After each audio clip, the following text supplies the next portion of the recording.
Now, how about them damn Celtics? And we are back, another episode of How About Them Celtics. Sam and I here recording Monday, August 11th. August moving actually quicker than I thought it would. It's kind of weird that it's the 11th already. A lot of stuff happening in the Celtics world unexpectedly in the past week. We've talked about some of it with Boucher and Niang. We'll talk about some more expectations for next season today. And we'll get going. How you doing, Sam? Doing pretty good, especially like talking about how quickly August is going by. It's the worst time of year. We're getting through it. We have a fun show on the way for you guys today. We'll go through, we'll look at the expectations for Sam Hauser this season, part of our little season preview series in terms of the guys coming back to the Celtics, what we think they can achieve with the new team, the new look Celtics. Certain member of the Celtics won't be back next year. We know that now. Go through your emails. The NBA schedule is coming out this week, so we'll briefly talk about that, and then we'll do the rat list and get up out of here. Should be a lot of fun. Subscribe to the channel. We are here every single day.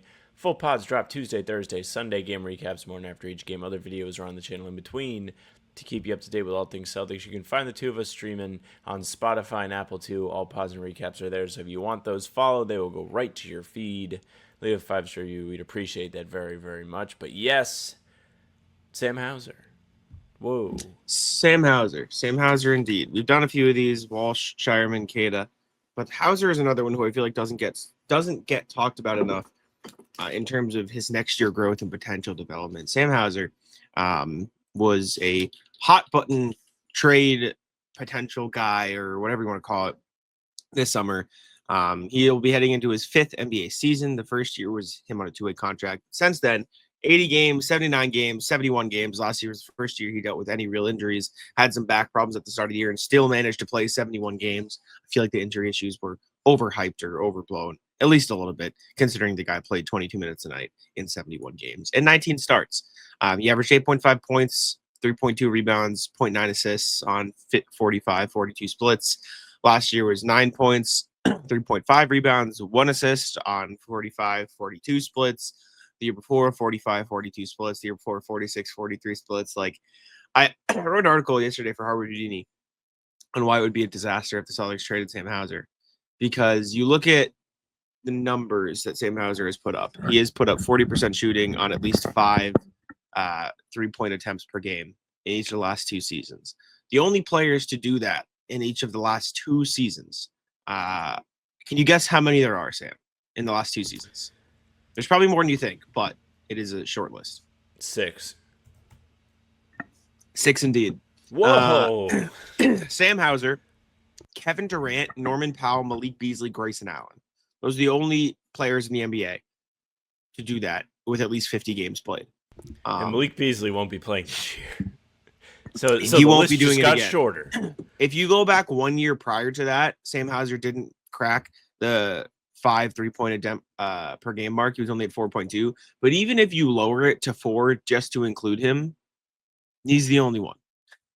None of those other guys are on the list. Like, it is, he has a serious case of I am the best 3-point shooter in the NBA. I am the best pure catch and shoot 3-point guy outside of Steph Curry. Steph Curry doesn't count these conversations. He will never count these conversations, just for context, because obviously not. Different out there. But in terms of like a role player, pure catch and shoot guy, he has a legitimate case to say I am the best 3-point shooter in the NBA right now. Not only that, he is making no money.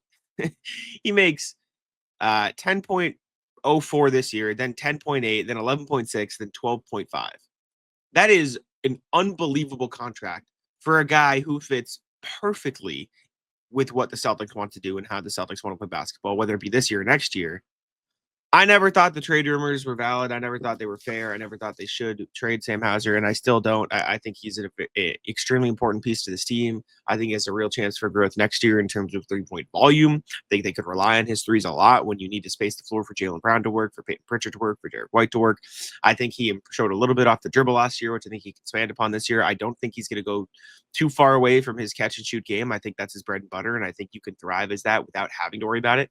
I think you could see some more off-ball movement stuff from Sam Hauser to get himself open on 3-point line. Maybe he cuts a little bit more. I'm very excited for what Sam Hauser can do this year, and I think he's going to be a very, very, very important part of this team for the length of his contract. Well, the contract is fantastic. There's no getting around it. Like, Boston has two extremely valuable guys in Hauser and Peyton Pritchard locked up for the foreseeable future on team-friendly contracts, which is really important to the team's resurgence next year, the year after, whenever they're truly ready to push for a title again with Tatum healthy. Another great thing is Hauser might even see more opportunity this year. We talked about it when the Chris Boucher signing happened. Is it Hauser that's the starter? Or is it Chris Boucher? Is it Hauser that's the closer? Probably. Yeah. Like, you made a very good case for it where would you rather have Chris Boucher, who's, yes, larger and, well, slightly larger, but more of a big man than Sam Hauser, who can help you a little bit on the glass, or Sam Hauser, who's going to give you a lot of spacing and is one of the quickest trigger guys in the NBA with also, as you mentioned, like, just literally like the best percentage, like the best guy, the best shooter. Would you rather have that next to Jaylen Brown, who typically struggles when he's swarmed when he drives to the basket? Yes. Would you rather have it for Derek White, who's going to be adapting, not to say he's never been a primary, secondary scoring option, but it's going to be an adjustment to see significant focus from the defense every night. I think that's fair to say. Those guys are going to make it so much easier on Hauser's going to make it so much easier on those guys as they try and transition and take on new roles, which, by the way, if all goes well, will help them when they're pushing for that title again. So it all ties together, even if this year isn't the kind of year we would all hope it would be, the kind of year that it's been for the last several, where you go into the season like, all right, like, they're going to win the title this year. The answer is unfortunately no, but not bad that they can get something from this, even if it isn't a tanking draft pick. It's like, oh, they really could, develop their guys, even their better guys, and have that in their back pocket when they're pushing to win Banner 19. Yeah, Sam Hauser, I feel like shooting has become underrated again in the NBA. Like, everyone's like, oh yeah, everyone can shoot, you need shooting, but like, everyone can shoot. There's levels, though. Like, can Baylor Shireman shoot threes right now? Yeah, he can shoot. He's fine. He can shoot probably 35%, as he did last year. Can, random role player X on, the Clippers, like Derek Jones Jr., can he shoot threes? Yeah, he can shoot a little bit. He's fine. He can shoot. To shoot 40% from three every single season. And again, full context included. There were more players who shot 40% this year from three that I think a lot of people expect. Sam, how many people shot 40% from three this year? Want to guess? 23. This year, from three-point range, I'm pulling up Basketball Reference because they filter it with the qualifications. Of people who qualified, 38 players shot 40% from three or better. Oh. 38. That's crazy.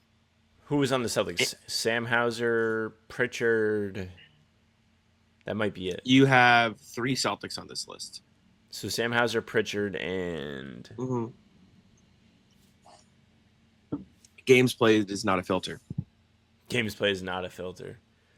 It's at least like 40.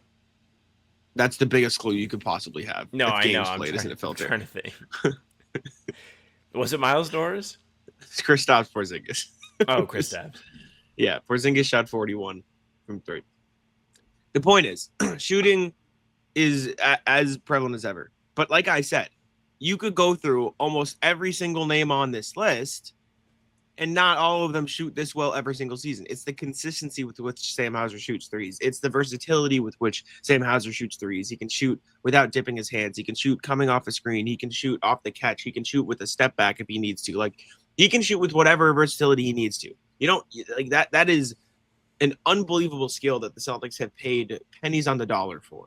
Like, Sam Hauser, if he was going into free agency in a year that there was money, could probably get a full MLE at least. Right? So credit to the Celtics and credit to Sam Hauser. Before we do talk about our floor and ceilings for him, I do need to tell you guys about PrizePicks. PrizePicks is the best place to get real money sports action this sports season, whatever sports season that you feel like getting your action on. Obviously, basketball is over. Baseball is fully underway. October baseball is just around the corner. Make sure to check it out with PrizePicks. You just pick more or less on at least 2 players for a shot to win up to 2,000x your cash for baseball. You can pick the more on RBIs. You can pick the less on strikeouts if you're looking at an opposing pitcher and you really want your team to do well. The app is really easy to use to create a lineup. All you have to do is, again, pick more or less on a few player stats. Free shot to win up to 2,000 extra money. PrizePicks puts its members first, so all withdrawals are fast, safe, and secure. When my picks hit, I can get my money in as quick as 15 minutes. Sam and I do the PrizePicks every single pregame show during the Celtics season. We pick more or less on things like Peyton Pritchard threes, Jason Tatum points when he's healthy, Jaylen Brown points this year will probably be a favorite of ours depending on how PrizePicks puts it on there. Make sure to check it out, tune in, and get the picks there. Download the app today and use code CLNS to get $50 instantly after you play your first $5 lineup. That's code CLNS to get $50 instantly after you play your first $5 lineup. PrizePicks, run your game. Okay. Sam, in your mind, what is the ceiling for Sam Hauser this season? Oh, man. Sam Hauser, the funny thing about Sam Hauser versus the other guys we've done so far is we know who Sam Hauser is. Like, it's not like we're like, what if he's got some 6 step backs he's going to show us he can all do? Like, I don't think he's going to do that. No. I think the ceiling for Sam Hauser is continuing his elite efficiency, but at a higher volume. I think we're going to see more opportunities for him to shoot the ball this year. He's going to be put more situations to actually try and score. The question is, can he keep up the same efficiency he's done his whole career, which the obvious answer feels like yes. But, if you're having to shoot 8 a game, I don't know how many he shot last year. So he very well could have shot 8 threes a game last year. He shot 5 threes a game last year. Okay, so I don't think it's crazy to think he might shoot 8 a game this year, where like the 8 is like all of his shots for the night, but he's still taking a higher volume of threes. If he's still making it at the elite clip he has been, I think that might be his ceiling. Maybe the ceiling includes like some pump fake drives and making good reads off the dribble.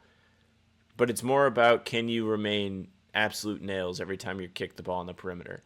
Can the defense hold up this year when you're playing more minutes and your legs might be a little bit more tired? I think those things are important. They sound simple. They sound kind of lame when we talk about like, ooh, what could it be for Sam Hauser? But I just think it is continuing to just be like, you're ready. You're consistent. You're there every day. And Jaylen Brown and Derek White can trust you when they kick out. Like, be the difference maker that has Jack and I, and me swayed, Jack initially saying it, thinking that you should be in the closing lineup. Like, cement yourself as a closing lineup guy.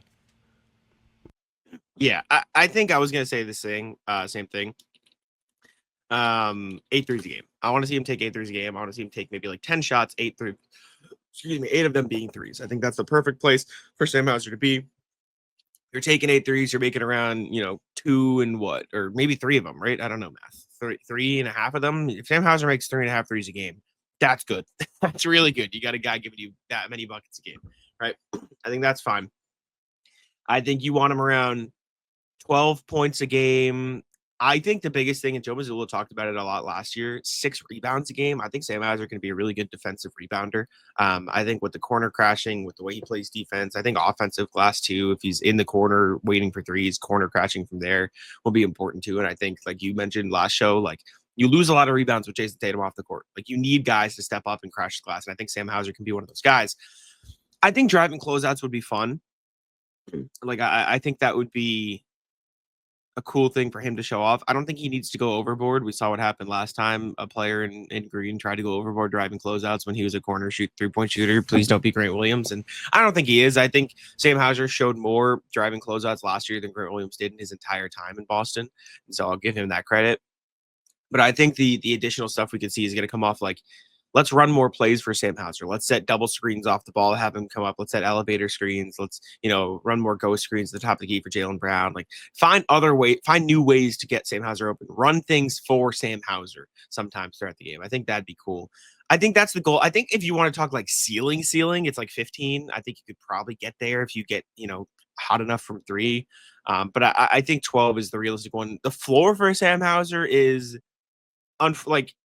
the back haunts him. It doesn't go away, and injuries like plague his season, right?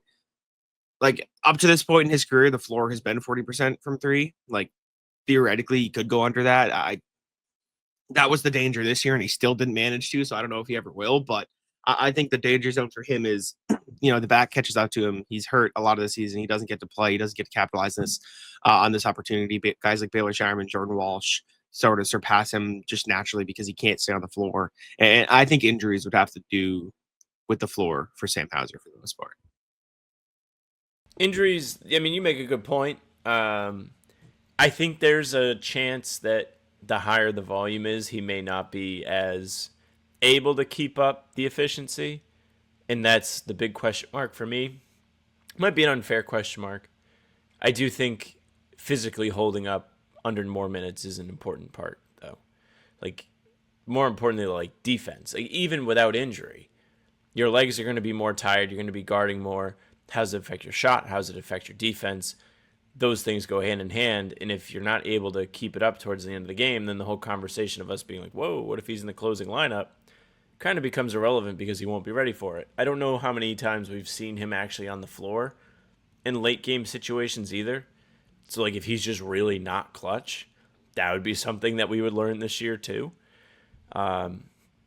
Overall, the floor ceiling thing is just so weird to do with him because we know what we have. But I think there were moments last season that it was just like, yeah, really want more from him. So I think that's his floor is like, oh man, not what I really would like to see from Sam Hauser. And we're just talking about that consistently. That would be him hitting his floor. Yeah. I think the issue with my floor for Sam Hauser is like he's already a proven NBA player, right? Like a lot of these guys are talking about floors for like they're not in the league anymore. I don't think there's a floor for Sam Hauser where he's not in the league anymore. Like I think that's aggressive. But all those things are very possible. 1 to 100, 100 being the ceiling, 0 being the floor. Where are you feeling for Sam Hauser this season? I don't know. He probably is like 70, I think. 70 is a fair bet. Yeah. Just, I don't expect him to fall off a cliff if he gets more shot opportunities. They're just gonna be more of the same. It's his game lends himself to growth. Yeah. Yes. His like game just naturally lends itself to growth because of what he's shown this season. Like, I don't think you give Sam Hauser more shots, they're going to be like forced shots. I think they're just going to look to create more shots for Sam Hauser, which would give him the same quality looks and so on and so on. So I feel good about it heading into the season. I'm excited to see Sam Hauser play more ball. Okay. Next thing, Celtics officially waived Miles Norris. This was something we kind of speculated about. I know Jay King had a little thing about it. It just felt like the most obvious move once they traded for RJ Lewis Jr. Amari Williams has not signed a two-way contract yet, but you can sort of read the tea leaves a little bit and say, okay, that's what's going to make the most sense. So it looks like the three Celtics two-way guys this year are going to be Max Shulga, Amari Williams, and RJ Lewis Jr., 3 rookies. And Miles Norris is no longer with the team. Yeah, really, life comes at you fast moment. A month ago, I was like, Miles Norris. What if he's the next guy up after Sam Hauser? A month later, he's not even in the organization anymore. Just kind of how it is. It makes a lot of sense. He was always going to be the odd man out unless they really didn't like what they saw with Amari Williams, which wouldn't make any sense because they drafted him. And they apparently loved RJ Lewis.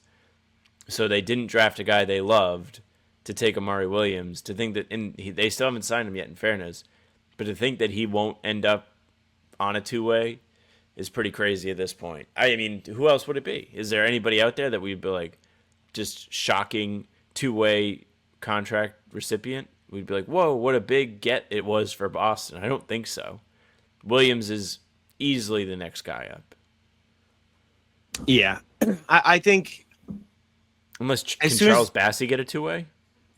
I don't think so. I would have to double check, but I don't think so.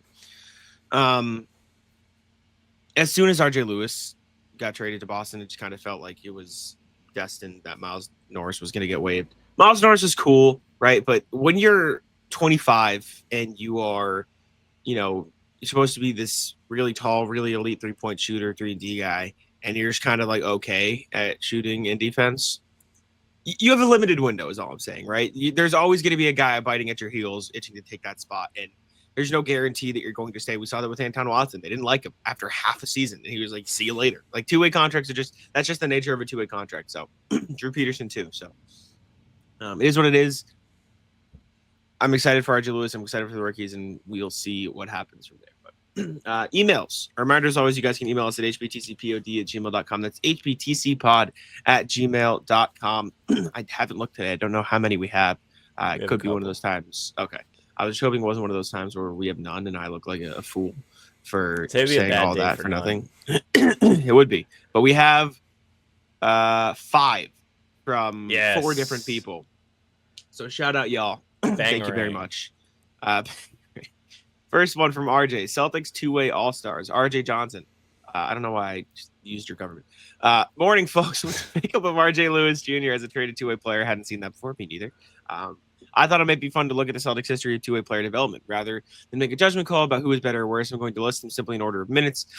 Each has played with the Celtics. It's a fascinating parade of who's that? Question. In reverse order, we have Anton Watson, Jay Scrubb, Nathan Knight, and Walt Lemon Jr., none of whom logged time in Celtics screen. Special mention to Max Strus, who Boston cut just before the start of the 2019-20 season. That leaves 14 players. The stay extra ready guys. Matt Ryan, 5 minutes. Miles Norris, 35 minutes. With Fiondu Kevin Gale, 36 minutes. PJ Dozier, 51. Matt is probably better remembered for his summer league heave than his time in Boston. Then you got the circle of, okay, you got 5 minutes. Broderick Thomas, 60 minutes. Kadeem Allen, 107 minutes. Jabari Bird, 115 minutes. Taco Fall, 169 minutes. JD Davison, 198 minutes. The most memorable and enjoyable of this group is still Taco. The game 82 starting 5. Drew Peterson, 209 minutes. RJ Hunter, 341 minutes. Tremont Waters, 357 minutes. Mish Keita, 1,196 minutes. And Sam Hauser, 4,730 minutes. Looking at this, the Celtics have a 5% success rate at identifying and training their two-way guys to be NBA level contributors. If Nimi keeps growing this year, the success rate will double. But even with that success for a two-way player on consistently winning team like Boston is going to come at a lower hit rate than other franchises because of the talent ahead of them. Be well, RJ, who does think Lewis Jr. has a cool name. Agree. Also, I do wonder what this hit rate is for other teams, even those who aren't contending, because I feel like two-way contracts are just tough sometimes. Yeah, it's like sneaky one of those things. It's like second round picks where you're like, oh, that never works out. Like when we go into it and we're thinking about it, like when the signing happens, we're like, whoa, this could be great. And then you take a step back, you look at the history, and you're like, oh, this actually just never works. It usually doesn't go that well. So I think of the guys on this list, there are some interesting players. Most notably is, of course, the guys that have stuck around. I also thought Luke was on a two-way at one point, but that's just not true, I don't think. He did spend time in Maine, which is, I think, why I'm confused with that. Like, yes. They did have to G League him. He has, like, his name up in the rafters of the Expo. Yes. Two-ways are a great way to contract. find guys. Be great, but it's very difficult. Matt Ryan, can't believe he only got 5 minutes, because he was here maybe for only the one season, but I vastly remember him. If that doesn't include playoffs, because I feel like he got some sneaky garbage 10 minutes in the postseason. I would agree with that. I'm going to double check right now. Your math is still completely valid and correct, RJ. I'm just curious. Yeah, 1 minute, never played in the playoffs for the Celtics. We're just wrong. I think it's just exactly what I just said, the Summer League. I think the Summer League is just what we're thinking. All right, next email, Philip. PP plans. All right. Fellas, Jack has said PP may be better than Simons. I definitely think that's possible. Assuming the Celtics go into the season with both players, do you think the Celtics benefit more from letting Simons start so he can build his trade value, or letting PP start and maximize his development? Best, Phil.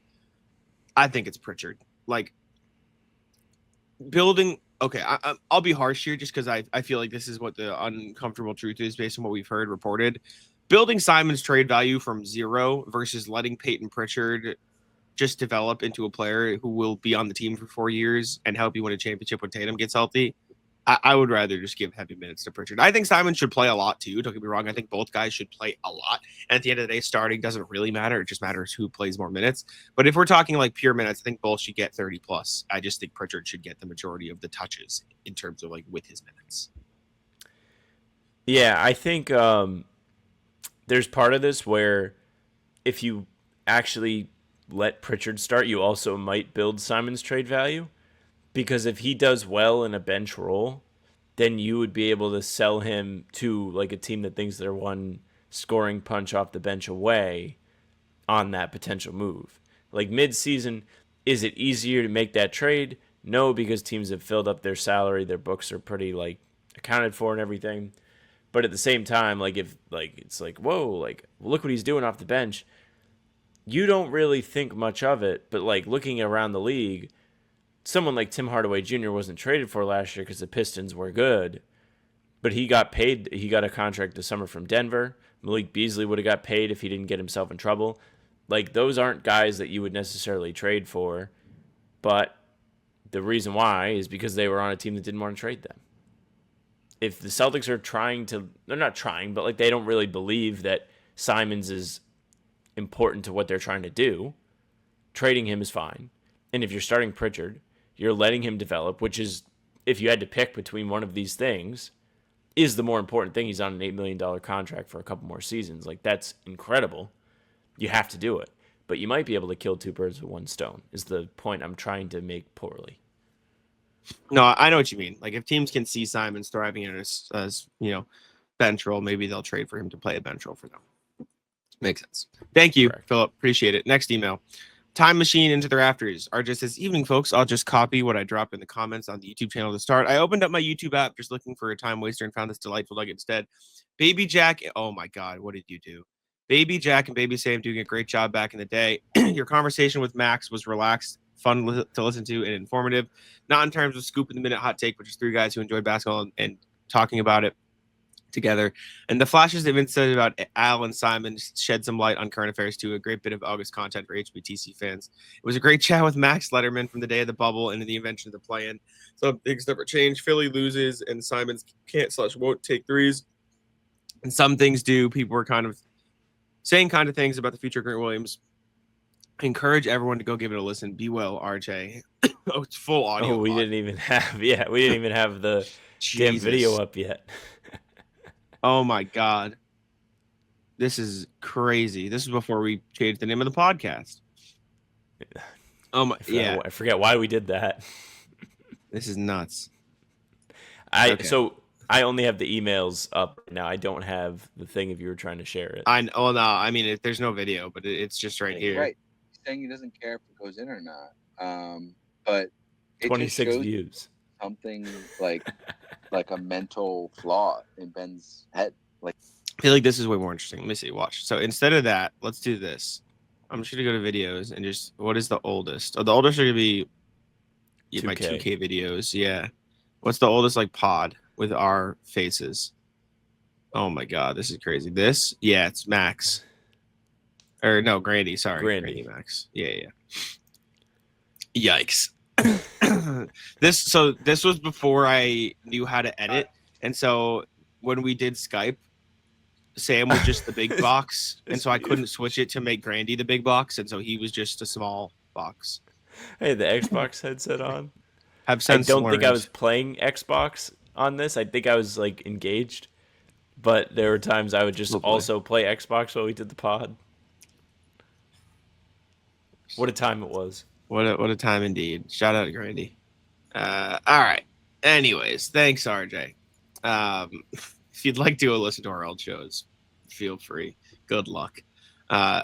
Last email we got is from Thomas Gibbons, Boston Suggestions and Ballatro. Hey, Sam and Jack, been a big fan for 2 or 3 years now. I love what you guys do. I've been able to get back to basketball the last couple of years, but mostly listening to you guys, so appreciate it. I have a few topics here, but feel free to skip whatever you might not want to put on the podcast. First, me, my wife, and my son are going to be in Boston for about a month, starting at the end of the month, and we're looking for some interesting things to do around the city. We've been before, but it can be difficult to find things to do. We are from a small town in New York near Syracuse and aren't used to having to navigate cities. Or aren't used to navigating cities. Also seems to be a lot of overrated tourist things that are advertised in a lot of places. So figured it'd be cool to get some suggestions for people who spend more time there. Some cool food suggestions would also be welcome, as well as tips on using the subway system and other transportation. Thanks. I also would love to see more Celtic-centered things. Last time I went to TD Garden, but wasn't able to be inside or anything, but my wife and sister did for a concert.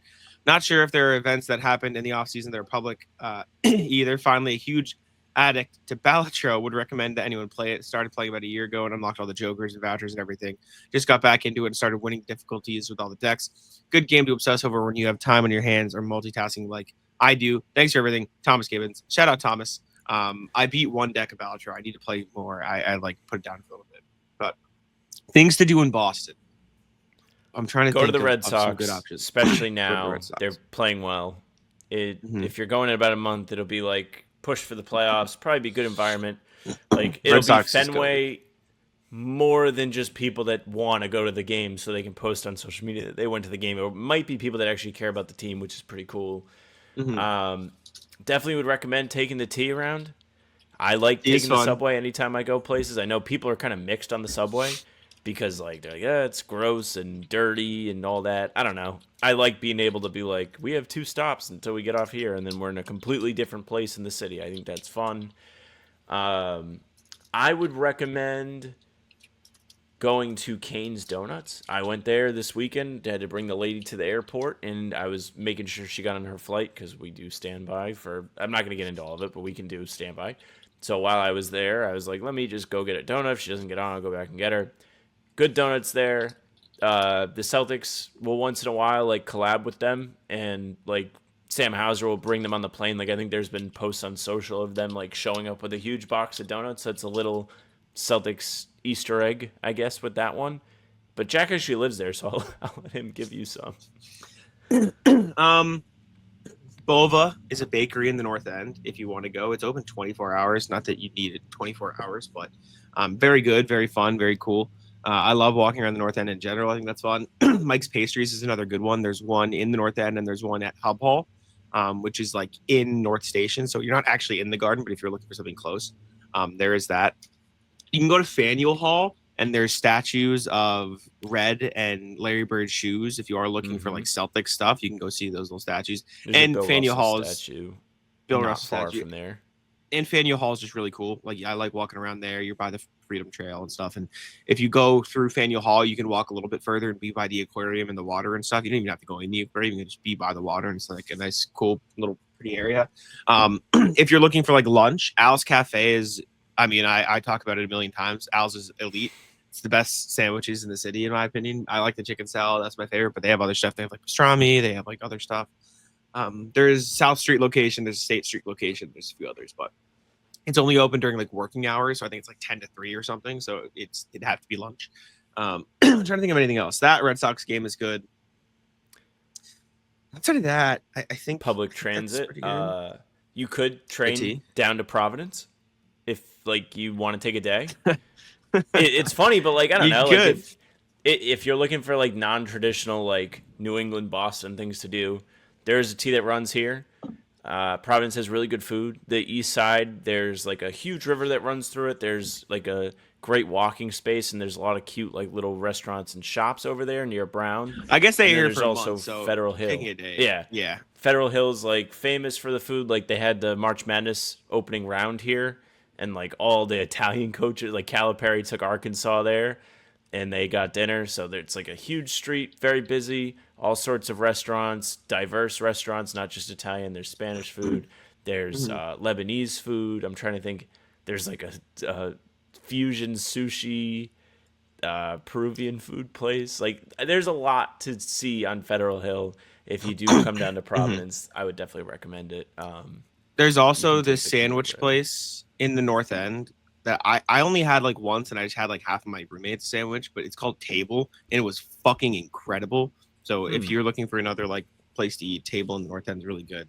I think that's about it. I'm trying to think if there's any other places I went for like family dinner or something that I thought was really, really good. But you can go to Seaport if you're looking for stuff to do. I think Seaport's pretty overrated, but it's fun to walk. It's fine. I was over there on the weekend. That's why I say it. Like you walk over the bridge, they have the big go to jug building that you could like see. Go to Castle Island and go to Sullivan's Burgers. So Castle Island is like literally like a castle. It's like an old military fort, and you can just like walk along the water around it. It's a beautiful walk. My mom loves to go there. It's really fun. I'm going to live by there next year. But it's gorgeous. It's a great walk. And then they have Sullivan's Burgers, but you can get burgers, hot dogs, and stuff, which are really good too. So I recommend Castle Island. Go to Castle Island. That's like a great spot. If you're coming for a month, you'll have like just like Providence. Like there are different things you can do. There are ferries you can probably go out to the Vineyard. You go out to Nantucket, like if you or George's Island. Yeah, George's Island. You went there, right? I've been to George's Island. Yeah, it's nice. Yeah, and if you're really about it, you go to Block Island, Ocean State Island. We got one. It's very similar to the Vineyard. It's just a little smaller, but you would have to rent a car and drive because you'd have to go all the way down to the very tip of Rhode Island to then take a ferry out. So yeah, you can definitely get ferries to Martha's Vineyard, Nantucket from Boston. But any listeners that have other suggestions, unless you have more, Jack, put them in the comments. Help them out because this is. I saw this email come in this morning, and I was like, "This is a fun segment." Shout out Thomas. hopefully it works. Let us know if you end up Oh. using any of those suggestions. Yes, let us know. And also, Celtics Garden related stuff. You can troll around in the actual train station part of the garden, and you take pictures of all the polls of the players that won't be there anymore. Like, I went to a concert last month, almost took a picture with the Drew Holiday poll because he'd already been traded. Damn shame. All right, quick NBA section, which I'm not even gonna bother changing it because it's technically for the Celtics too. Stupid. NBA schedule is coming soon. It's supposed to come out Thursday. I didn't know, but Thursday is when the schedule is supposed to come out. And so we'll know everything. Celtics aren't playing on Christmas this year, which my mom is thrilled about, and honestly, I'm kind of happy about too. A nice little day off on actually Christmas. So, NBA schedule coming soon. So if you're looking for that, keep an eye out. It's coming Thursday. It's coming. It's more of an announcement for us because it'll be just good let for us. content. We're just letting you know. We're just letting the people know.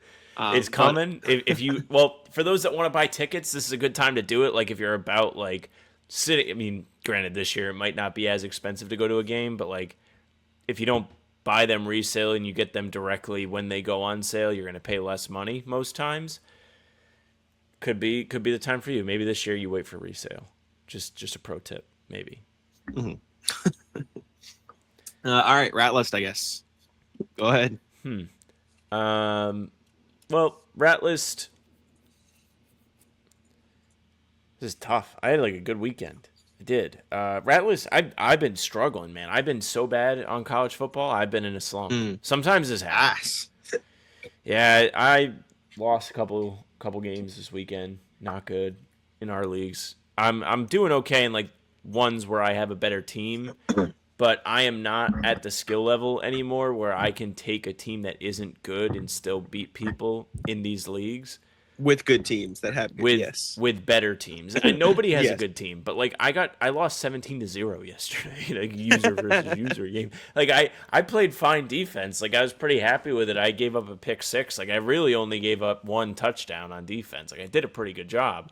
I just couldn't score. My quarterback's a 72 overall. I'm trying my best.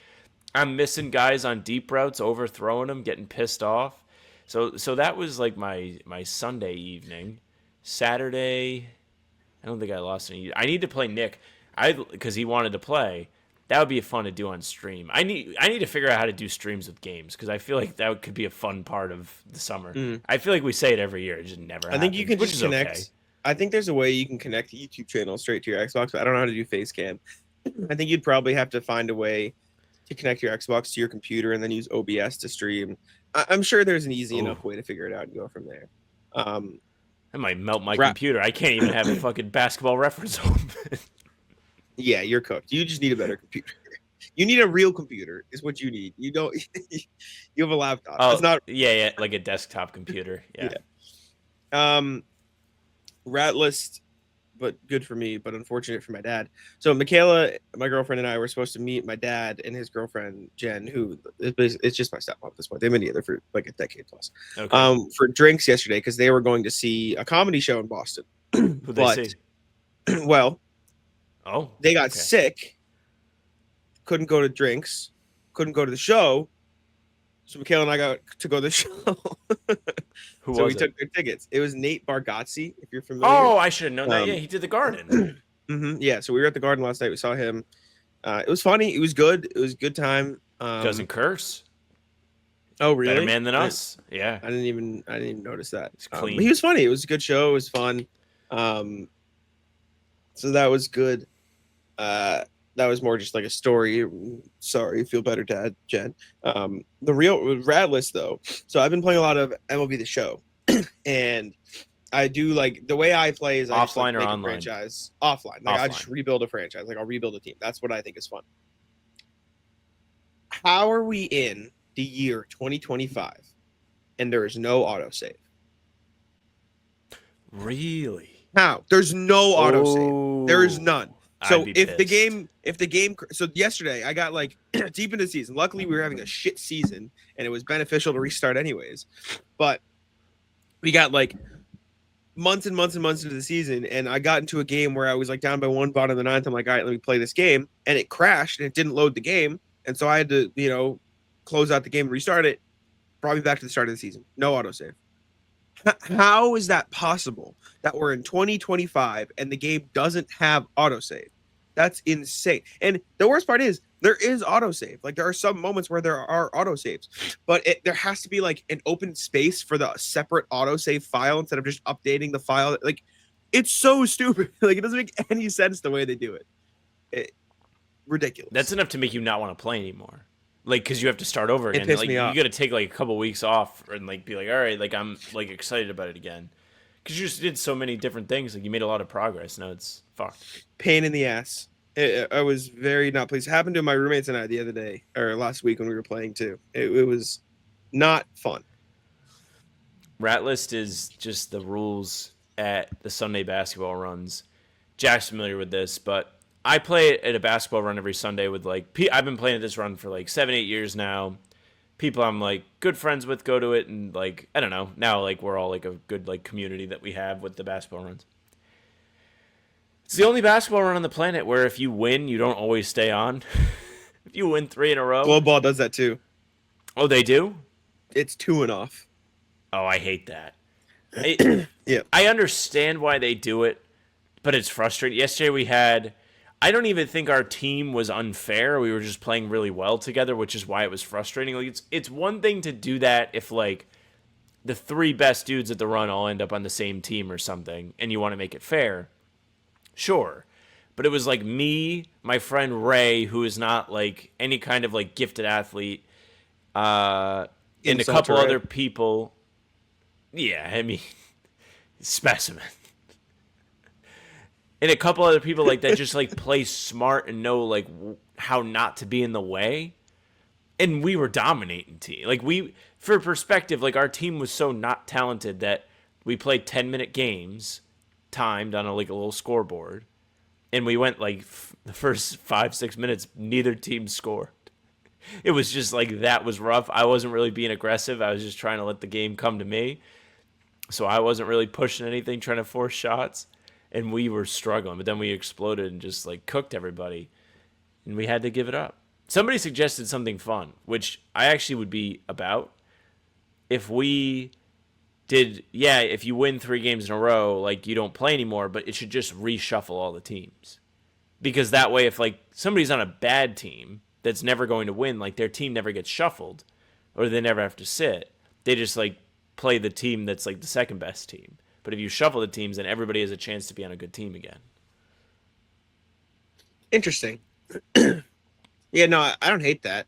I think they should just get to play if you are on a roll, though. Unless it's, like, unfair. Unless the team's, because you're also, like, eventually going to get tired. Exactly. I think it's lame. I don't really have anything else. I think I'm kind of chilling. I have to move soon, and I'm not looking forward to that. Yeah, you got, what, like a couple weeks? Yeah, it's kind of sneaking up on me. That's what happens. I got, like, 17 days or 18 days. Have you packed anything yet? We haven't packed one thing. No, I don't blame. I hate pack. I hate packing to go on vacation. Never mind moving. Well, the difference is like you moved, and so I'm sure Kalen was like, "All right, let's do this," like pushing you along. We are 4 dudes who are not. We are not gonna push this along at all. We are. I had my parents up my ass to one get of my me to roommates move. is away for a week. Like he's gone for a week right now. He's gone, and also my mom won't be on my ass because Grace is also moving the same day I am, so she's on her ass. Yeah, my everybody sister. in the whole state moves the same fucking day. It's cooked. It's just cooked. You're Anyways. excited to move though. The property's nice. Where are you gonna live? Oh yeah, It'll be it's nice. phenomenal. We got a really nice like outdoor screened-in porch. We're gonna put like 2 or 3 TVs out there. It's gonna be elite. I know you don't fuck with it, but the Sunday football, watching for hours and hours, so I understand. outside on the porch. Yep. My roommate has a Costco membership, so our plan is to learn how to make buffalo chicken dip. Go to Costco, get a whole ass chicken, make buffalo chicken dip, and eat it on the porch on Sundays. We don't have any Costco's here. What in the whole state? No Costco's. We got one Why? in Sharon, which isn't that far. We have one in Connecticut. Why? I don't know. Rhode Island doesn't want to bring the boom. They were going to put one in Cranston, and then it got nixed. They nipped in the bud. Speaking of nixed, so you know how my fantasy team is like an expansion team? Yes. So last year I joined a league that my friends already had. There were 10 teams. Me and another team joined, but we could only pick from free agents. So my team was terrible. I got Bo Nix out of free agency because no one had him. Whoa. And I released him after 2 weeks. I know who Bo Nix is. I just don't know if he's been good in the NFL. I know he played at Oregon. He had like a don't know if he's any good disaster. as He had the a Broncos disaster quarterback. first 2 weeks. Like he was ass for the first 2 weeks, and then he was like the number 7 quarterback in fantasy. I see. But okay, so you had mistimed released it. him. Exactly. I can't wait However, for college football. You're a big college football guy. Yep. My team is almost all rookies this year Who you because got? I traded for much picks. This is what I'm going to tell you. I did have 1-1 because I made a trade, so I got Genty. I got Ashton Genty. Yep. He's supposed to be really good. I got Quinshon Judkins. Yep. Bad dude. Not a fucking fan right now. Fuck that guy. Unfortunately, drafted him. I got Tyler Warren, who's supposed to be nasty. Where did he play? I think he was the Penn State tight end. Oh, he's a Penn State tight end. Yeah, He had a yeah, crazy yeah. game against He's the dog. USC. They just spam. That dude must have had like 20 receptions that day, and they had him playing. They would line him up at quarterback. Yes. Yeah, he's crazy. Yep. So that's why I took him. I've got Cam Ward, obviously. Dylan Sampson. He's the Browns. Where'd Cam Ward backup, get but could play drafted? well. Titans. Yeah. Okay. Dylan Sampson. I got Trevor Etienne. Mm-hmm. I got Torrey Horton. I'm just reading you the rookies. Yeah. I got Chimere Dike. I got Efton Chisholm, who's the Pats undrafted rookie. Okay, there you Jalen go. Lane, who is, I forget where he is, but he's in Washington. Harold Fannin, who's another tight end. I forget where he played. Bowling Green, he was the Bowling Green tight end. He was nasty. Yeah, I would not have known that one. And then Brashard Smith, Pat Bryant, and Ollie Gordon. Those are my rookies. Ollie Gordon was running back at Oklahoma State, right? Mm-hmm. Yep. Okay, that I know. Mhm. Cool. That's all I got, though. I don't got anything else. The beauty of like fantasy football and college football is like, for us, we don't really get the same don't have to know everything about watching a sport anymore because we're in this basketball space. So that's part of the reason I like soccer and everything too. But it's just so relaxing. You just watch the game. It's okay to not know stuff. Yeah, can't wait for college football, man. A couple weeks away from that. Week 0 doesn't count. Me getting excited for week 0 would be like the dudes getting excited for the Hall of Fame game. It just doesn't count. It's 4 games, not really competitive games, nothing super cool. Week 1, it's multiple days. It's not just a Saturday. Can't wait. It's gonna be so fun. Can't wait. Yeah. Anyways, agree. I'm excited for normal football. You're excited for college football. Appreciate y'all for tuning in. Make sure to leave a like, subscribe to How About Them Celtics, and all that same, take it out. Hey, thank you very much for listening and watching. Make sure to leave a like, comment, subscribe. Let us know how you're doing in this fine August. You can find us every single day on the channel, so subscribe. New content goes up at 5 a.m. Full pods drop Tuesday, Thursday, Sunday. Game recaps up the morning after each game. Other videos on the channel in between to keep you up to date with all things Celtics. You can find the two of us on Spotify and Apple too. Also, in the comments, let us know who you'd like to see as a guest. We should probably do that this summer while we're just twiddling our thumbs. But Spotify and Apple are there. Full pods, recaps, every single time we put them up. They're there. If you want the audio, follow. They'll go right to your feed, leave a 5-star review. We'd appreciate that. You can email us, hbtcpod@gmail.com. Guest suggestions are welcome there.